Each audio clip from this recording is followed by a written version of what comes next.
Evaluating someone else's speech really helped me evaluate how I present myself. I was able to evaluate Courtney Miller's eulogy speech on his grandpa, and I was able to see my own weaknesses and strengths while watching him present.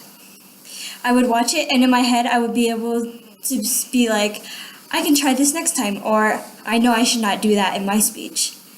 The introduction was great because he stated who his grandfather was and why he was going to give his speech. I think the message was clear that he was trying to give. His transitions were used very well, and he would emphasize why his grandpa meant so much to him. He would use stories to show that he was important to his life, even though he was from a different state. He used repetition language in his speech to emphasize what he was trying to say was important. One of the stories, however, did not make sense. It talked about him one time when he went out to eat, and there wasn't a reason behind it. He could have told that same story, but explained why it mattered to him and other people as well. Like I said, for his language device, he used repetition, and he repeated himself a few times to emphasize the importance of his story. His tone of voice stayed the same. There was not really a lot of energy or enthusiasm that was shown. He did, however, seem very prepared as he gave his speech. He knew what he wanted to say and how he wanted to say it.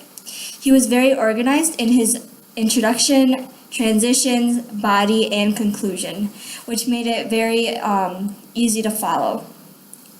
I think that his overall message showed that he loved his grandpa and he would be remembered in such a great way in his life, even though he didn't really get to see him that often. You also could tell that he had practiced a lot, and I think that was very important. One suggestion that I would give to Courtney would be that he should work on his gestures. He kind of fiddled with his hands and just played with them throughout, instead of opening up his body language and using his gestures just in bigger forms and making them more approachable.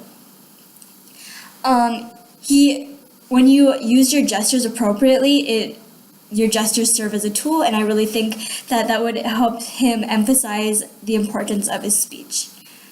Once he learns how to use those gestures, it just will, like I said, make it more powerful, and it would just have a greater impact on the audience as well.